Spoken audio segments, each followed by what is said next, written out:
ಸ್ನೇಹಿತರೇ ನಮಸ್ಕಾರ. ನಾನು ರವೀಂದ್ರ ಜೋಶಿ. ಇಬ್ಬರು ಮಹಂತರ ಮಧ್ಯೆ ನಡೀತಾ ಇರುವಂಥ ಸಂಘರ್ಷ ಇದು. ಇಬ್ಬರು ಯತಿಗಳು, ಇಬ್ಬರು ಸನ್ಯಾಸಿಗಳು. ಒಬ್ಬರು ಕರ್ಮಯೋಗದಿಂದ ರಾಜಕಾರಣಕ್ಕೆ ಬಂದು ತಮ್ಮ ಯತಿ ಧರ್ಮವನ್ನು ಬಿಡಲಾರದೆ ಸಾತ್ವಿಕವಾಗಿ ತನ್ನ ರಾಜ್ಯಭಾರವನ್ನು ನಡೆಸ್ಕೊಂಡು ಬರ್ತಾ ಇದ್ದಾರೆ. ಇನ್ನೊಬ್ಬರು ಯತಿಯ ಸ್ವರೂಪದಲ್ಲಿದ್ದಾರೆ, ಆದರೆ ಒಳಗಡೆ ರಾಜಕಾರಣಿ ಆವಾಗ ಆವಿರ್ಭವಿಸ್ತಾ ಇರ್ತಾನೆ. ಹೀಗಾಗಿ ಇವರ ಮಧ್ಯೆ ಭಾಳ ದೊಡ್ಡ ಮಟ್ಟದ ಆಂತರಿಕ ಸಂಘರ್ಷ. ಈಗ ಅದು ಭಿನ್ನ ರೂಪ ತಳೆದು ಇಡೀ ದೇಶಾದ್ಯಂತ ದೊಡ್ಡ ವಿವಾದವಾಗಿ ಪರಿಣಮಿಸಿದೆ. ನಾನು ಮಾತಾಡ್ತಾ ಇರೋದು ಇಬ್ಬರು ಯತಿಗಳ ಬಗ್ಗೆ ಅಂದೆ. ಒಬ್ಬರು ಮುಖ್ಯಮಂತ್ರಿಯಾಗಿದ್ದಾರೆ. ಅವರ ಹೆಸರು ಉತ್ತರ ಪ್ರದೇಶದ ಮುಖ್ಯಮಂತ್ರಿಯಾದಂಥ ಮಹಾರಾಜ್ ಯೋಗಿ ಆದಿತ್ಯನಾಥ್. ಇನ್ನೊಬ್ಬರು ಉತ್ತರಾಖಂಡದ ಜ್ಯೋತಿರ್ಪೀಠದ ತನ್ನನ್ನು ತಾನು ಸ್ವಯಂ ಘೋಷಿತಗೊಂಡಿರುವಂಥ ಶಂಕರಾಚಾರ್ಯ ಅಂತ ಹೇಳುವಂಥ ಅವಿಮುಕ್ತೇಶ್ವರಾನಂದಜಿ ಅಂತ. ಈ ಅವಿಮುಕ್ತೇಶ್ವರಾನಂದಜಿ ಯಾರು ಅಂತ ನಿಮಗೆ ಮತ್ತೆ ಹೇಳಬೇಕಾಗಿಲ್ಲ. ಯಾರು ನಮ್ಮ ವಾಹಿನಿಯನ್ನು ನೋಡ್ತಿರೋ ಎಲ್ಲರಿಗೂ ಈತ ಚಿರಪರಿಚಿತವಾಗಿರುವಂಥ ಯತಿಗಳು. ಇವರು ಭಾರತ ದೇಶದಲ್ಲಿ 500 ವರ್ಷಗಳ ನಂತರ ಮತ್ತೆ ಶ್ರೀರಾಮ ಜನ್ಮಭೂಮಿಯಲ್ಲಿ ರಾಮ ದೇಗುಲದ ಕಾರ್ಯಕ್ರಮವನ್ನು ಆಯೋಜನೆ ಮಾಡಿದ ಸಂದರ್ಭದಲ್ಲಿ, ಪ್ರಾಣ ಪ್ರತಿಷ್ಠಾ ಕಾರ್ಯಕ್ರಮವನ್ನು ಆಯೋಜನೆ ಮಾಡಿದ ಸಂದರ್ಭದಲ್ಲಿ ಇದರ ಮುಹೂರ್ತವೇ ಸರಿ ಇಲ್ಲ, ಈಗ ಮಾಡಬೇಕಾದ ಅಗತ್ಯ ಇಲ್ಲ, ಇನ್ನೂ ಕಟ್ಟಡವೇ ಪೂರ್ತಿಗೊಂಡಿಲ್ಲ, ಹೀಗಾಗಿ ನಾನು ಈ ಕಾರ್ಯಕ್ರಮಕ್ಕೆ ಹೋಗೋದಿಲ್ಲ, ಇದು ಪವಿತ್ರವಾದ ಕಾರ್ಯಕ್ರಮ ಅಲ್ಲ ಅಂತ ಒಂದು ದೊಡ್ಡ ವಿವಾದವನ್ನು ಉಂಟು ಮಾಡಿದಂಥ ವ್ಯಕ್ತಿ ಅವಿಮುಕ್ತೇಶ್ವರಾನಂದ. ಅವಿಮುಕ್ತೇಶ್ವರಾನಂದ ಅಂದರೆ ಕೇವಲ ಅಷ್ಟಕ್ಕೆ ಮಾತ್ರ ಸೀಮಿತ ಅಲ್ಲ. ಈ ಮನುಷ್ಯ ಮುಖೇಶ್ ಅಂಬಾನಿಯವರ ಮನೆಯಲ್ಲಿ ನಡೆದಂಥ ಮದುವೆಯ ಕಾರ್ಯಕ್ರಮಕ್ಕೆ ಹೋಗಿ ಪಾಲ್ಗೊಂಡು, ಮದುವೆ ಕಾರ್ಯಕ್ರಮದಲ್ಲಿ ಪಾಲ್ಗೊಳ್ಳಿ, ತಪ್ಪಿಲ್ಲ, ಅದಾದ ನಂತರ ಉದ್ಧವ್ ಠಾಕ್ರೆಯವರ ನಿವಾಸಕ್ಕೆ ತೆರಳಿ ನೀವು ಮುಖ್ಯಮಂತ್ರಿ ಆಗಲಿಕ್ಕೆ ಯೋಗ್ಯ ವ್ಯಕ್ತಿ, ಸರಿಯಾದಂಥ ನಿರ್ಧಾರವನ್ನು ತೆಗೆದುಕೊಳ್ತಾ ಇದ್ದೀರಿ ಅಂತ ಹೇಳಿದಂಥ ವ್ಯಕ್ತಿ. ಈತನಿಗೆ ಕಾಂಗ್ರೆಸ್ ಸ್ವಾಮೀಜಿ ಅಂತ ಕರೀತಾರೆ, ಈತನಿಗೆ ಧರಣಾ ಸ್ವಾಮೀಜಿ ಅಂತ ಕರೀತಾರೆ. ಈತ ಮಾತ್ರ ಅಲ್ಲ, ಈತನ ಹಿಂದೆ ಒಬ್ಬರಿದ್ದರು, ಸ್ವಾಮಿ ಸ್ವರೂಪಾನಂದಜಿ ಅಂತ. ಆ ಸ್ವಾಮಿ ಸ್ವರೂಪಾನಂದಜಿ ಕೂಡ ಕಾಂಗ್ರೆಸ್ನ ಸ್ವಾಮೀಜಿ ಅಂತಲೇ ಎಲ್ಲರೂ ಕರೀತಾ ಇದ್ದದ್ದು. ಹಾಗಾದರೆ ಈಗ ನಡೆದಂಥ ವಿದ್ಯಮಾನ ಏನು? ಮೊನ್ನೆ ಭಾನುವಾರ ದಿವಸ 18ನೇ ತಾರೀಕು ಮೌನಿ ಅಮಾವಾಸ್ಯ. ಈ ಮೌನಿ ಅಮಾವಾಸ್ಯದಲ್ಲಿ ಪ್ರಯಾಗರಾಜ್ನಲ್ಲಿ ಭಾಳ ದೊಡ್ಡ ಮಟ್ಟದ ಮಾಘ ಸ್ನಾನ ಕಾರ್ಯಕ್ರಮ ನಡೀತದೆ. ಈ ಬಾರಿ 4,52,00,000 ಜನ ಪವಿತ್ರ ಸ್ನಾನವನ್ನು ಮಾಡಿದರು, ಶಾಹಿ ಸ್ನಾನವನ್ನು ಈ ತ್ರಿವೇಣಿ ಸಂಗಮದಲ್ಲಿ ಮಾಡಿದರು. ಈಗಾಗಲೇ ನಾನು ತಮಗೆ ಹೇಳಿದ ಹಾಗೆ ವಿಶೇಷ ಸಂಚಿಕೆಯನ್ನು ಅದರ ಕುರಿತು ಮಾಡಿದ್ದೆ. ಈ ಭಾಳ ದೊಡ್ಡ ಮಟ್ಟದ ತಯಾರಿಯನ್ನು ಅಲ್ಲಿ ಮಾಡಲಾಗಿದೆ ಪ್ರಯಾಗರಾಜ್ನಲ್ಲಿ.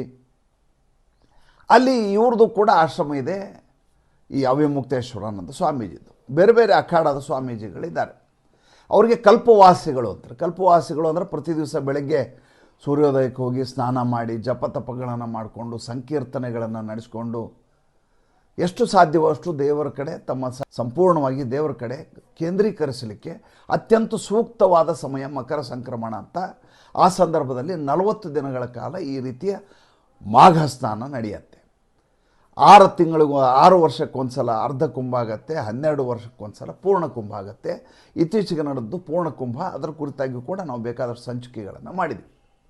ಮೊನ್ನೆ ಭಾನುವಾರ 18ನೇ ತಾರೀಕು ಮೌನಿ ಅಮಾವಾಸ್ಯೆ. ಮೌನಿ ಅಮಾವಾಸ್ಯದಲ್ಲಿ ಎಲ್ಲರೂ ಕೂಡ ಸ್ನಾನಕ್ಕೆ ಹೋಗ್ತಾರೆ ಯತಿಗಳು, ಸ್ವಾಭಾವಿಕವಾಗಿ ನಡೆಯುವಂಥ ಪ್ರಕ್ರಿಯೆ.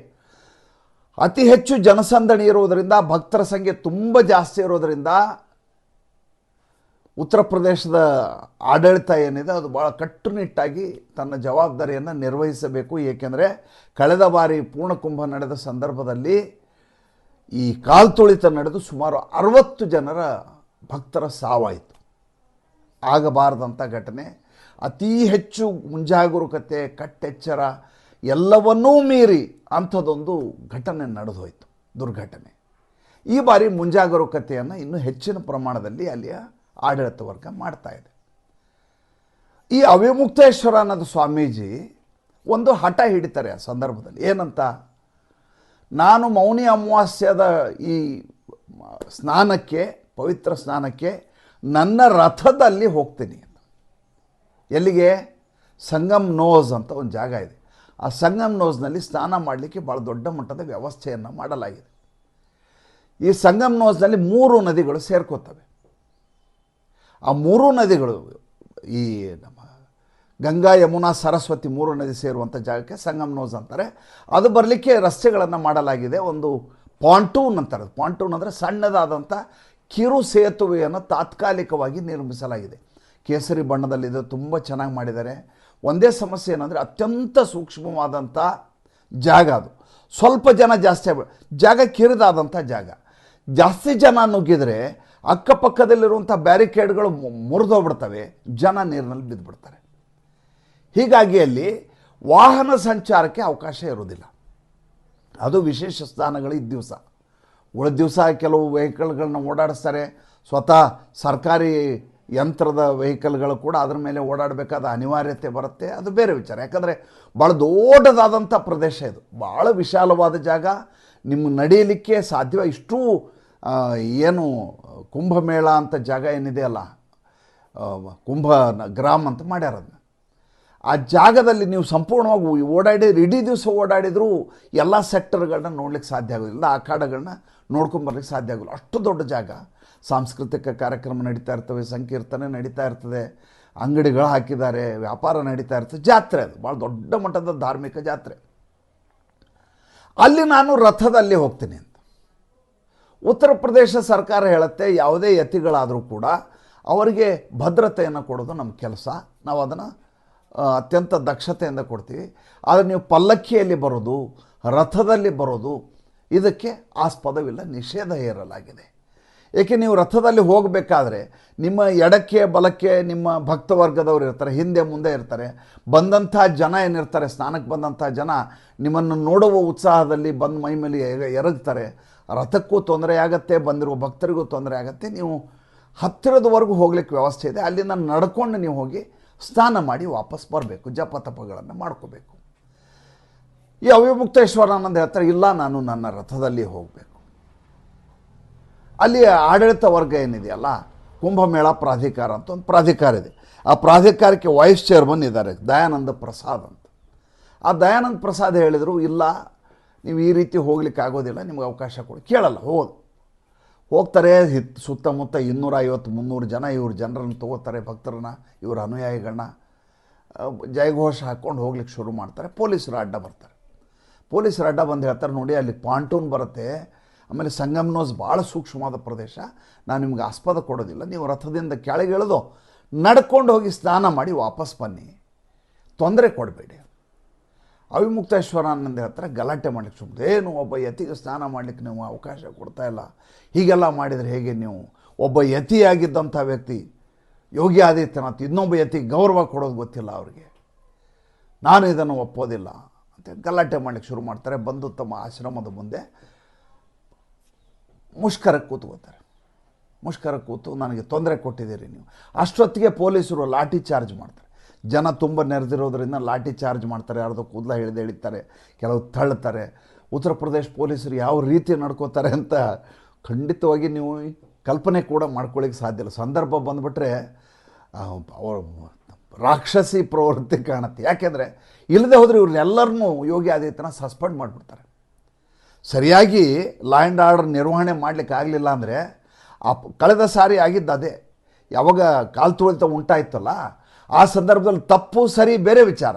ಮೊದಲು ಮಾಡಿದ್ದೇನೆಂದರೆ, ಯಾರಿಗೆ ಡ್ಯೂಟಿಯನ್ನು ಕೊಡಲಾಗಿತ್ತು ಅವರು ತಪ್ಪುದಾರರು ಅಂಥೇಳಿ, ಅವರಿಂದ ಇಂಥದ್ದೊಂದು ಪ್ರಮಾದ ಜರುಗಿದೆ ಅಂತ ಮೊದಲು ಅವರೆಲ್ಲರನ್ನೂ ಅಲ್ಲಿ ಸಸ್ಪೆಂಡ್ ಮಾಡಲಾಯಿತು. ಅದಾದಮೇಲೆ ಎನ್ಕ್ವೈರಿ ಕೂಡಿಸಿದರು. ಹಾಗೆ ಆ ಭಯ ಇರುತ್ತೆ, ಅಭದ್ರತೆ ಕಾಡ್ತಾ ಇರುತ್ತೆ ಪೊಲೀಸರಿಗೆ. ಹಾಕಿ 4 ಬಿಡ್ತಾರೆ, ಲಾಠಿ ಚಾರ್ಜ್ ಮಾಡ್ತಾರೆ, ಎಲ್ಲ ಆಗತ್ತೆ. ಒಂದು 15 ಜನ ಏಟಾಗ್ತವೆ, ಕರ್ಕೊಂಡೋಗಿ ಆಸ್ಪತ್ರೆಗೆ ಸೇರಿಸಲಾಗುತ್ತೆ. ಇಡೀ ವಾತಾವರಣ ಕಲುಷಿತಗೊಳ್ಳುತ್ತೆ. ಯಾವುದು ಅತ್ಯಂತ ಭಕ್ತಿ ಪರವಶತೆಯಿಂದ ಮಾಡಬೇಕಾದ ಕೆಲಸವೋ, ಯಾವುದು ತೋರಿಕೆಗಾಗಿ ಮಾಡೋದಲ್ವೋ, ಯಾವುದು ಲೌಕಿಕವಾದ ಕೆಲಸ ಅಲ್ವೋ, ಅಂಥ ಕೆಲಸವನ್ನು ಯತಿಗಳಾಗಲಿ ಯಾರೇ ಆಗಲಿ ವಿಜೃಂಭಣೆಯಿಂದ ಮಾಡಲಿಕ್ಕೆ ಹೋಗಬಾರ್ದು. ಉತ್ಸವ ವಿಜೃಂಭಣೆಯಿಂದ ಮಾಡೋಣ. ನೀವು ಹೋಗ್ತಾ ಇರೋದು ದೇವರ ಸನ್ನಿಧಾನಕ್ಕೆ, ನೀವು ದೇವರನ್ನು ಅನುಸಂಧಾನ ಮಾಡ್ಕೊಳ್ಳಿಕ್ಕೆ, ಆತನ ಎದುರುಗಡೆ ಅನುಸಂಧಾನ ಮಾಡ್ಕೊಳ್ಳಿಕ್ಕೆ ನಿಮ್ಮ ಕಲ್ಪವಾಸ ಮಾಡ್ತಾಯಿದ್ದೀರಿ. ನೀವು ಹಠ ಮಾಡಿ ನಾನು ರಥದಲ್ಲೇ ಹೋಗ್ತೀನಿ, ಜನ ನನ್ನನ್ನು ನೋಡಬೇಕು ಅನ್ನುವಂಥ ತೋರಿಕೆಯ ಜೀವನ ಮಾಡಿಬಿಟ್ರೆ ಇದ್ರ ಹಿಂದಿರೋ ಉದ್ದೇಶ ಏನು ಅಂತ ನಮ್ಗೆ ಅರ್ಥ ಆಗೇ ಆಗತ್ತೆ. ಏನಾಗತ್ತೆ, ಹೋಗಿ ಇವರು ಅಲ್ಲಿ ಸ್ಟ್ರೈಕ್ ಕೊಡ್ತಾರೆ. ನಾನು ಈ ಕಲ್ಪವಾಸಿಯಾಗಿರುವಂಥ ಅವಿಮುಕ್ತೇಶ್ವರಾನಂದ ಶಂಕರಾಚಾರ್ಯ ಸ್ವಾಮೀಜಿ ಸ್ವತಃ ಯೋಗಿ ಆದಿತ್ಯನಾಥ್ ಬಂದು ಗೌರವಾದರಗಳೊಂದಿಗೆ ಕ್ಷಮೆ ಕೇಳಿ ನನ್ನನ್ನು ಸಂಗಮ್ ನೋಸ್ಗೆ ಕರ್ಕೊಂಡೋಗಿ ಸ್ನಾನ ಮಾಡಿಸ್ಕೊಂಡು ಕರ್ಕೊಂಬರ್ಬೇಕು. ಅಲ್ಲಿವರೆಗೂ ಸ್ನಾನ ಮಾಡೋದಿಲ್ಲ, ಅಲ್ಲಿವರೆಗೂ ನಾನು ಸ್ಟ್ರೈಕು ಅಂತ ಕೂತಿದ್ದಾರೆ. ಸರ್ಕಾರಕ್ಕೆ ನೋಟಿಸ್ ಕೊಡ್ತು ಈ ಅವಿಮುಕ್ತೇಶ್ವರಾನಂದ ಸ್ವಾಮೀಜಿಗೆ. ಏನಂತ, ನೀವು ಶಂಕರಾಚಾರ್ಯ ಪೀಠ ಅಂತ ಕರ್ಕೋತಾ ಇದ್ರಿ, ಶಂಕರಾಚಾರ್ಯ ಸ್ವಾಮೀಜಿ ಅಂತ ಕರ್ಕೋತಾ ಇದ್ರಿ, ನೀವು ಶಂಕರಾಚಾರ್ಯರೇ ಅಲ್ಲ ಅಂತ ಸುಪ್ರೀಂ ಕೋರ್ಟ್ನಿಂದ ಸ್ಟೇ ಆರ್ಡರ್ ಇದೆ. ಅದರ ಡೇಟ್ ಇದೆ ಅಕ್ಟೋಬರ್ 17, 2022 ನೀವು ಪಟ್ಟಾಭಿಷೇಕ ಆಗಬಾರ್ದು ಅಂತ ನಿಮ್ಮ ಮೇಲೆ ಸ್ಟೇ ಕೊಡಲಾಗಿದೆ. ಆದ್ದರಿಂದ ನಿಮ್ಮನ್ನು ನೀವು ಶಂಕರಾಚಾರ್ಯ ಪೀಠದವರು ಅಂತ ಕರ್ಕೋಬೇಡಿ, ನೀವು ಅವಿಮುಕ್ತೇಶ್ವರಾನಂದ ಅಂತ ಕರ್ಕೊಂಡು ನಮ್ಮ ಅಭ್ಯಂತರ ಇಲ್ಲ. ಶಂಕರಾಚಾರ್ಯ ಪೀಠದ ಹೆಸರನ್ನು ದುರುಪಯೋಗ ಪಡಿಸ್ಕೋತಾ ಇದ್ರಿ, ಅದಕ್ಕೆ ಸ್ಪಷ್ಟೀಕರಣ ಕೊಡಿ ಅಂತ ಒಂದು ಪುಟದ ನೋಟಿಸನ್ನು ಜಾರಿ ಮಾಡುತ್ತೆ ಉತ್ತರ ಪ್ರದೇಶದ ಸರ್ಕಾರ, ಈ ಮಾಘಮೇಳ ಪ್ರಾಧಿಕಾರ. ಯಾವಾಗ ಈ ರೀತಿ ನೋಟಿಸ್ ಬಂದ್ಬಿಡ್ತೋ ಟೆನ್ಷನ್ ಆಗಿಬಿಡುತ್ತೆ ಇವ್ರಿಗೆ. ಟೆನ್ಷನ್ ಆಗಿ ಇವರ ವಕೀಲ ಒಬ್ಬರಿದ್ದಾರೆ PN ಮಿಶ್ರಾ ಅಂತ, ಅವರು 8 ಪುಟಗಳ ಉತ್ತರವನ್ನು ಯೋಗಿ ಆದಿತ್ಯನಾಥ್ ಕೊಡ್ತಾರೆ. ಏನಂತ, ನಾನು ಪೀಠಾಧೀಶ ಶಂಕರಾಚಾರ್ಯ ಪೀಠ ಹೌದೋ ಅಲ್ಲ ಅಂತ ಕೇಳಲಿಕ್ಕೆ ನೀವು ಯಾರು ಯೋಗಿ ಆದಿತ್ಯನಾಥ್? ನಾನು ಸೆಪ್ಟೆಂಬರ್ 12, 2022 ಪೀಠಾರೋಹಣ ಮಾಡಿಬಿಟ್ಟಿದ್ದೀನಿ. ನಾನು ಪೀಠಾರೋಹಣ ಮಾಡಿದ 5 ದಿವಸದ ಮೇಲೆ ಸ್ಟೇ ಬಂದಿದೆ. ಆದ್ದರಿಂದ ತಡೆಯಾಜ್ಞೆಗೆ ಸಾಂವಿಧಾನಿಕ ನಿಲುವೇ ಇಲ್ಲ, ಕ್ರಮಬದ್ಧವೇ ಅಲ್ಲ. ನಾನು ಶಂಕರಾಚಾರ್ಯ ಪೀಠಾಧೀಶ ಹೌದು ಅಲ್ಲೋ ಅಂತ ತೀರ್ಮಾನ ಮಾಡಲಿಕ್ಕೆ ನೀವು ಯಾರೂ ಅಲ್ಲ, ನೀವಲ್ಲ, ರಾಷ್ಟ್ರಪತಿಗಳು ಕೂಡ ನಾನು ಪೀಠಾಧೀಶ ಹೌದು ಅಲ್ಲೋ ಅಂತ ಕೇಳೋಂಗಿಲ್ಲ. ರಾಷ್ಟ್ರಪತಿಗಳು ಅವರು ಕೇಳೋಂಗಿಲ್ಲ. ನೀವು ನನಗೆ ಅವಮಾನ ಮಾಡಿದ್ದೀರಿ, ನನ್ನ ಪೀಠಕ್ಕೆ ಅವಮಾನ ಮಾಡಿದ್ದೀರಿ, ನೀವು ನನಗೆ ಅಗೌರವ ತೋರಿಸಿದ್ದೀರಿ, ನನಗೆ ಕ್ಷಮೆ ಯಾಚಿಸಿ ಅಂತ ಈಗ ಹಠ ಹಿಡ್ಕೊಂಡಲ್ಲಿ ಕೂತಿದ್ದಾರೆ. ಇದು ಈಗ ಭಾಳ ದೊಡ್ಡ ಮಟ್ಟದ ವಿವಾದವಾಗಿ ಪರಿಣಮಿಸಿದೆ. ಈಗ ನಮ್ಮ ವಿಶ್ಲೇಷಣೆ ಏನು, ನನಗೆ ಪದೇ ಪದೇ ನೆನಪಾಗೋದು ವೀರ್ ಸಾವರ್ಕರ್ ಅವ್ರ ಮಾತು. ವೀರ್ ಸಾವರ್ಕರ್ 2 ಮಾತು ಹೇಳಿದರು. ಒಂದು, ಹಿಂದುತ್ವಕ್ಕೆ ಮುಸಲ್ಮಾನರು ಶತ್ರುಗಳಲ್ಲ, ಹಿಂದುತ್ವಕ್ಕೆ ಕ್ರೈಸ್ತರು ಶತ್ರುಗಳಲ್ಲ, ಹಿಂದೂಗಳಿಗೆ ಹಿಂದೂಗಳೇ ಶತ್ರುಗಳು ಅಂತ ಒಂದು. ಎರಡನೇದವ್ರು ಇನ್ನೊಂದು ಮಾತು ಹೇಳಿದರು, ಯಾವತ್ತು ಹಿಂದುತ್ವ ಇಲ್ಲಿ ಸರಿಯಾಗಿ ಆವಿರ್ಭವಿಸುತ್ತೋ ಆವಾಗ ಉಳಿದ ತೋರಿಕೆ ಮಾಡುವ ಜನ ಇದರ ಛದ್ಮವೇಷಧಾರಿಗಳು ಜನಿವಾರವನ್ನು ಕೋಟ್ ಮೇಲೆ ಹಾಕ್ಕೊಂಡು ಓಡಾಡಬೇಕಾದ ಪರಿಸ್ಥಿತಿ ಬರುತ್ತೆ ಅಂತ ಹೇಳಿದ್ರು. ರಾಹುಲ್ ಗಾಂಧಿ ಆ ರೀತಿ ಹಾಕ್ಕೊಂಡದ್ದು ನಾವು ನೋಡಿದ್ವಿ. ಹಿಂದುತ್ವಕ್ಕೆ ಹಿಂದೂಗಳೇ ಈ ರೀತಿ ವಿಘ್ನ ಅಂತ ಹೇಳೋದಕ್ಕೆ ಈ ಅವಿಮುಕ್ತೇಶ್ವರಾನಂದರು ಕಾಣಿಸ್ತಾರೆ. ಇವರಲ್ಲ, ಇವ್ರ ಹಿಂದಿದ್ದಂಥ ಸ್ವಾಮಿ ಸ್ವರೂಪಾನಂದರು ಕೂಡ ಕಾಂಗ್ರೆಸ್ಸಿನ ಜೊತೆ ಗುರುತಿಸಿಕೊಂಡವರು, ರಾಜಕೀಯದ ಹೇಳಿಕೆಗಳನ್ನು ಕೊಡೋರು, ಪದೇ ಪದೇ ಧರಣ ಮಾಡೋರು, ಇನ್ನಿಲ್ಲದ ಹಾಗೆ ಕಿರುಕುಳ ಕೊಡೋರು. ಈ ಅವಿಮುಕ್ತೇಶ್ವರಾನಂದವರು ನಿರಂತರವಾಗಿ ಕಾಂಗ್ರೆಸ್ಸನ್ನು ಓಲೈಸ್ತಾ ಯೋಗಿ ಆದಿತ್ಯನಾಥ್ ವಿರುದ್ಧ ಈರ್ಷೆ, ನರೇಂದ್ರ ಮೋದಿ ಅವರ ವಿರುದ್ಧ ಈರ್ಷೆ, ತಮಗೆ ವಿಶೇಷ ಸ್ಥಾನಮಾನ ದಕ್ಕಬೇಕು ಅನ್ನುವಂಥ ಕಾರಣಕ್ಕೋಸ್ಕರ, ಪ್ರಚಾರದಲ್ಲಿ ಇರಬೇಕು ಅನ್ನುವಂಥ ಕಾರಣಕ್ಕೋಸ್ಕರ ಈ ರೀತಿಯಾದಂಥ ಅನಗತ್ಯವಾದಂಥ ವಿವಾದಗಳನ್ನು ಸೃಷ್ಟಿ ಮಾಡ್ತಾರೆ. 4,52,00,000 ಜನ ಸ್ನಾನ ಮಾಡಿ ಹೋಗಿದ್ದಾರೆ ರೀ. ಯಾರಾದರೂ ಒಬ್ಬರ ಹೆಸರು ನಮ್ಗೆ ಗೊತ್ತಿದೆಯಾ? ಎಲ್ಲರೂ ಕೂಡ ತಾವು ಬಂದಿರೋದು ಭಕ್ತಿ ಮಾರ್ಗವನ್ನು ಹುಡುಕ್ಲಿಕ್ಕೆ ಅಂತ ಬಂದವರು. ಇನ್ನು ಅಲ್ಲಿ ದೊಡ್ಡ ದೊಡ್ಡ ಮಂಡಲೇಶ್ವರಗಳೆಲ್ಲ ತಮ್ಮ ಅಖಾಡಗಳನ್ನ ಹಾಕ್ಕೊಂಡಿದ್ದಾರೆ, ಕಲ್ಪವಾಸಿಗಳಾಗಿದ್ದಾರೆ.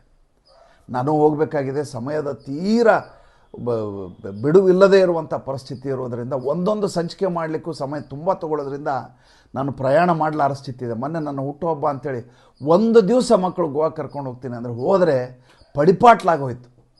ಸಂಚಿಕೆ ಮಾಡಲ, ಅವ್ರ ಜೊತೆ ಓಡಾಡಲ ಅನ್ನೋಂಗಾಯ್ತು. ಒಂದು ಸಂಚಿಕೆಯನ್ನು ಕೂಡ ನಾವು ನಿಲ್ಲಿಸಿಲ್ಲ, 2 ದಿವಸದಲ್ಲಿ 3 ದಿವಸದಲ್ಲಿ. ತಾವು ಗಮನಿಸಿರಬೇಕು. ಭಾನುವಾರದ ಹರಟೆಯನ್ನು ಕೂಡ ಮಾಡಿದೆ. ಜನವರಿ 20ನೇ ತಾರೀಕು ಇಡೀ ದಿವಸ ನನ್ನ ಎಲ್ಲ ಸಂಚಿಕೆಗಳು ಬಂದಿದ್ದಾವೆ. ಅಷ್ಟು ಬಿಡುವಿಲ್ಲದ ಕೆಲಸದಲ್ಲಿರ್ತೀವಿ ನಾವು. ಹೀಗಿರುವಾಗ ಈ ಯಾವ ಮಾಘಸ್ನಾನ ಅಂತ ಹೇಳ್ತಾ ಇದ್ದೀವಿ, ಯಾವ ಮೌನಿ ಸ್ನಾನ, ವಿಶೇಷ ಸ್ನಾನ, ಶಾಹಿ ಸ್ನಾನಗಳಿದ್ದಾವೋ ಅಲ್ಲಿ ಇಂಥ ಯತಿಗಳೆಲ್ಲ ಬಂದು ಮಾಡ್ತಾ ಇದ್ದಾರೆ. ಯಾರೂ ಕೂಡ ಪ್ರಚಾರಕ್ಕೆ ಹೋಗ್ತಾ ಇಲ್ಲ, ತಮ್ಮ ಪಾಡಿಗೆ ತಮ್ಮ ಕೆಲಸಗಳನ್ನು ಮಾಡ್ಕೋತಾರೆ, ವಾಪಸ್ ಹೊರಟು ಹೋಗ್ತಾರೆ. ಈ ಮನುಷ್ಯ ಅನಗತ್ಯವಾಗಿ ಈ ರೀತಿಯಾದಂಥ ವಿವಾದವನ್ನು ಸೃಷ್ಟಿ ಮಾಡಿ ಹಿಂದುತ್ವದ ಪ್ರಖರವಾದಂಥ ಸಾದೃಶ್ಯ ಸ್ವರೂಪ ಯೋಗಿ ಆದಿತ್ಯನಾಥ್ ಅಂತವ್ರಿಗೆ, ನರೇಂದ್ರ ಮೋದಿ ಅಂಥವ್ರಿಗೆ ಇವರು ಸವಾಲನ್ನು ಒಡ್ಡಿ ನೋಟಿಸನ್ನು ಕೊಡ್ತಾರೆ, ಉತ್ತರ ಕೊಡ್ತಾರೆ, ಕೋರ್ಟ್ಗೆ ಹಾಕ್ತೀನಿ ಅಂತಾರೆ. ಏನು ಹೇಳೋಣ? ನಿಜಕ್ಕೂ ಬೇಸರ ಆಗುತ್ತೆ.